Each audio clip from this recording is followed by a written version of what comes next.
কিছু তো উত্তম লিখেছেন আল্লাহ, যে মন প্রতিবার সবর করতে বাধ্য হয়ে যায়। কিছু তো আছে যে মন একবার অশ্রু ফেললে প্রশান্ত হয়ে যায়। যদি জীবন অন্ধকারে রাখতে চাইতেন তো আল্লাহ কখনোই আলোর স্বপ্ন দেখাতেন না।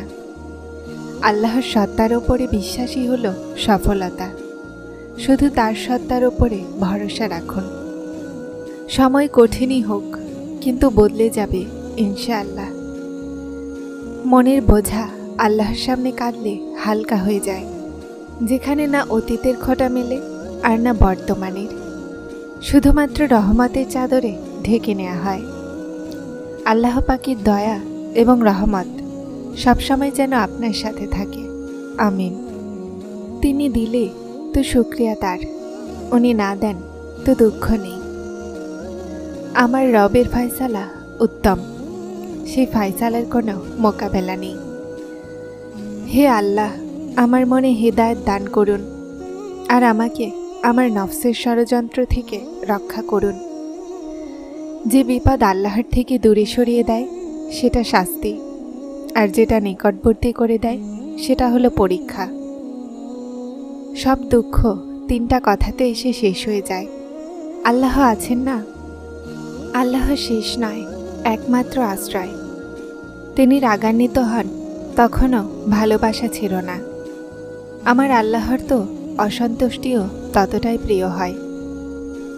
হে আল্লাহ, আমাকে আপনার ভালোবাসায় ততটাই মশগুল করে দিন যে আমার আপনার সন্তুষ্টি ছাড়া কোনো চাওয়া না থাকে। কষ্টে যখনই কাউকে সবচেয়ে নিকটে চাই, আল্লাহকে পাই।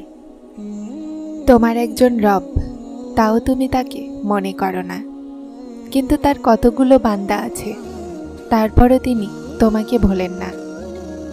আল্লাহর অসীম আর অফুরন্ত শুকরিয়া হলো আমার দিন ইসলাম, সেই দিন যা প্রতিটা পাপ থেকে দূরে রাখে আর সব নেকির দাওয়াত দেয়। জানো দোয়া কি? নিজের প্রতিটা চিন্তা আল্লাহকে বলে নিজে নিশ্চিন্ত হয়ে যাওয়া।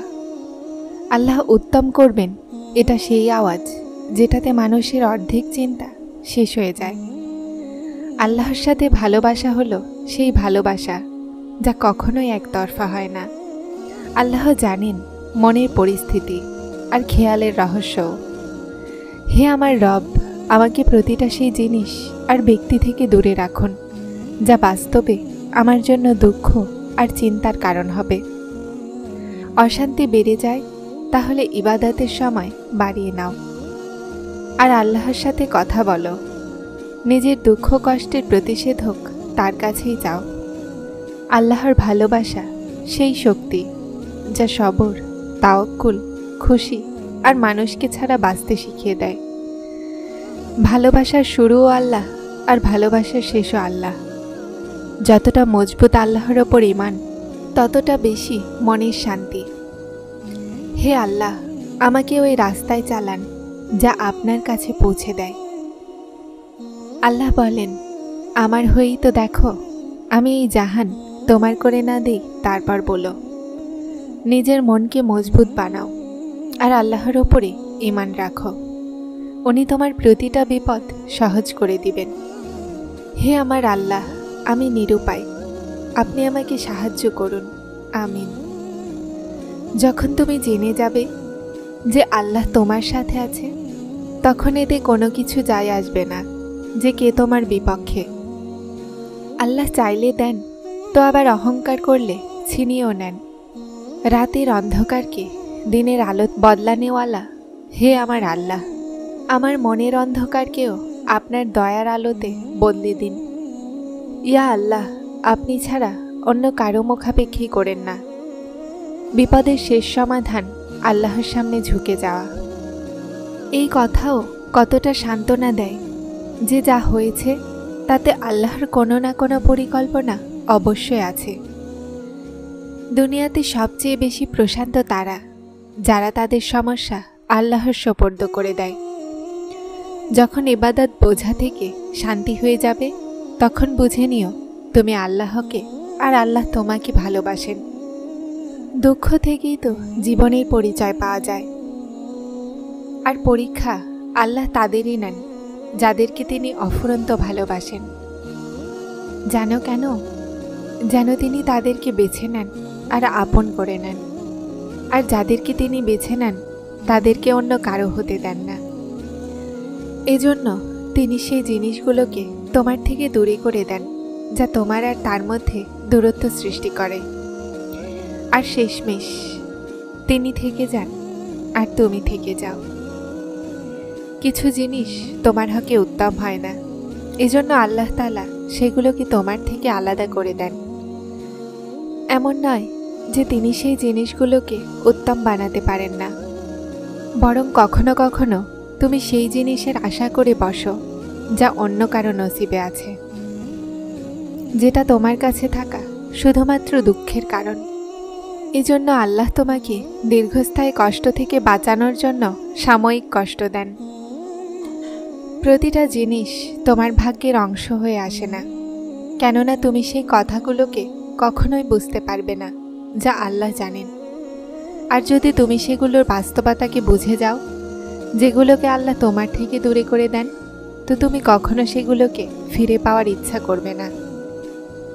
কিছু মানুষ আর কিছু জিনিস শুধুমাত্র তোমার জীবনে পরীক্ষা হয়ে আসে, আর পরীক্ষা তো সাময়িক হয়। এজন্য যখন পরীক্ষার সময় শেষ হয়, তো আল্লাহ সেগুলোর খেয়ালও তোমার মন থেকে বের করে দেন, যা তোমাকে অশান্তিতে রাখে। যখন তুমি তোমার পছন্দের রাস্তায় চলে ফলাফল দেখে নাও, তো জীবন থেকে দুঃখী না হয়ে আল্লাহর রাস্তায় চলতে শুরু করো, কেননা যে রাস্তা তিনি তোমার জন্য বেছে নেন সেটা তোমার নির্বাচন করা হাজার রাস্তার থেকে উত্তম হয়। আর সেই মঞ্জিল পর্যন্ত তিনি তোমাকে নিয়ে যান, যেখান পর্যন্ত তুমি তোমার আল্লাহর সাহায্য ছাড়া পৌঁছাতে পারবে না। এটাই তার দেয়ার নিয়ম, যে প্রথমে তিনি তোমাকে চাওয়া শিখান, আর তারপর তিনি সেখান থেকে দেন যেখান থেকে পাওয়া সম্ভব লাগে না। উনি তোমাকে তোমার মধ্য দিয়ে অতিক্রম করিয়েই নিজের কাছে আনেন। উনি প্রথমে তোমার পরিচয় করান, তারপর নিজের ঠিকানা দেন। তুমি তোমার মর্জিতে তার কাছে যাও না, বরং যখন তার তোমার ওপর অনেক ভালোবাসা হয়ে যায়, তখন তিনি এমন পরিস্থিতি পয়দা করে দেন যে তুমি তার দিকে দৌড়ে চলে যাও। তোমার ভাবনায় তোমার ভাগ্য। আর যদি তুমি চাও পরিস্থিতিকে বদলাতে পারো, তুমি আজ যেখানে আছো বিনা কারণে নেই, অনেক কারণ এবং অনেক হিকমতের পরে তুমি আজ এখানে। তাই যদি জবাব এখন পর্যন্ত না আসে, এমন নয় যে জবাব এখন আর কখনোই আসবে না। যেখানে এতটা সফর করে এসেছো সেখানে আর একটু, যেখানে এতটা সবর করেছো সেখানে আর একটু সবর করে নাও। তোমার জন্য কোনো জিনিস যতটাই কঠিন কেন না হোক, আল্লাহর জন্য তো শুধুমাত্র একটা কোণের ব্যাপার মাত্র। এখন পরিস্থিতি কঠিন, কিন্তু বিশ্বাস রাখো পরিস্থিতি বদলে যাবে, আর মজেজা তো বিশ্বাসীদের জন্যই হয়। আল্লাহ যাদেরকে ভালোবাসেন তাদেরকেই কঠিন রাস্তায় ফেলেন, যেন পরে সেই অশ্রু আর কষ্ট শান্তি হতে পারে। আল্লাহ যা করেন ভালোর জন্যই করেন। তুমি জানো না, কিন্তু তিনি ভালোই জানেন। কিছু কাহিনী এমনও হওয়া উচিত যেগুলোর সাক্ষী আল্লাহ ছাড়া আর কেউ থাকবে না।